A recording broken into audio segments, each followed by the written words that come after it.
Good afternoon. My name is Marianne Gray.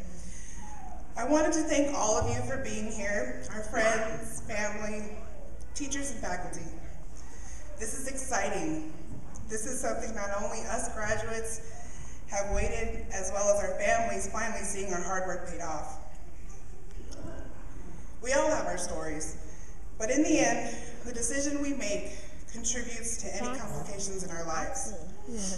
As many of you can relate, I came to Brookline because I had no career and I was bouncing from job to job. The first day of school, I was excited for this new adventure, but shortly I was faced with life struggles that affected my studies. I had to make a choice, and the people at Brookline, which included my close classmates, and especially my pharmacy teacher, helped me realize what was important, and I would like to share that experience with all of you today. One of my favorite quotes of all time is by a man you may have heard of, Thomas Edison. He said that when working on the light bulb, he hadn't failed 10,000 times.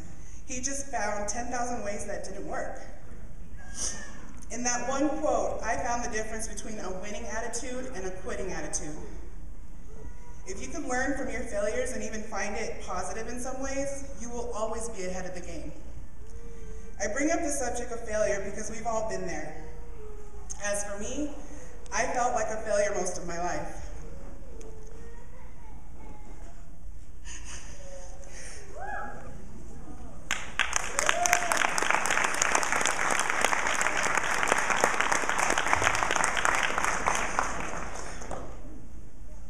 It seemed like I was going nowhere.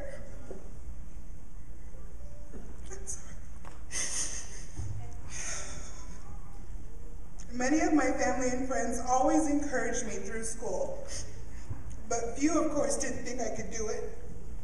It did affect me. My studies started to suffer, and I was really ready to give up.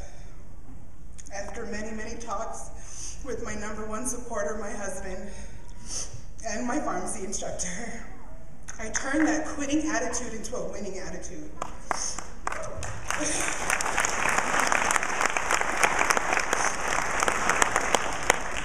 I used the not so positive feedback as my primary motivator to be successful and finish school. College is a great stimulator of the real world because we get to experience some of these failures without a lot of the sting that might come if we fail to pay a mortgage or rent or even mess up a meeting at work. Well, it does sting a little bit when you see that D on your midterm or your final, but that kind of failure can be a very useful thing. Thomas Edison would say, that D is a helpful indicator that you did not study hard enough. The plain and honest truth is not all of us will be met with success the moment we leave Brookline. A tough job market means we may be sitting at home for weeks and waiting and hoping for a job interview. Once again, Thomas Edison would say, that way of finding a job is not working. Let's work a little harder and possibly change the outcome. Today we are celebrating leaving college or continuing our education, so for some it's a stepping stone. And the earth will spin around again and we'll be faced with a new day in which relatives aren't handing us checks to congratulate us or no one is tossing their hat in the air simply because we walked into the room. It's the experience we've had, both the good times, but especially the bad times, that should prepare us for the challenges ahead. If we can learn from our failures and our successes like Thomas Edison did, then we've put our education to the fullest. Teachers don't just hand out D's because they don't like us and want to see us struggle. They do it because they want to see us do better and succeed.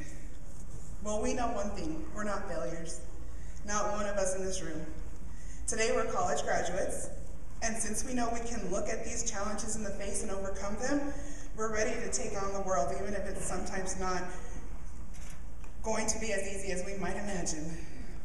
Well, with all this talk of failure, let me leave you on a more luminous note.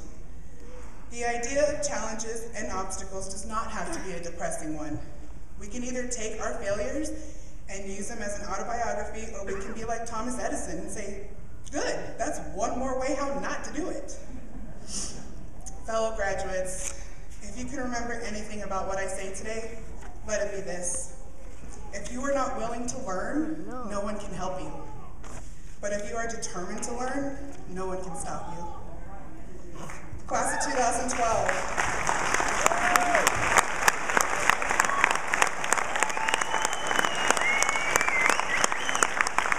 Class of 2012, we have been challenged and we conquered. Congratulations.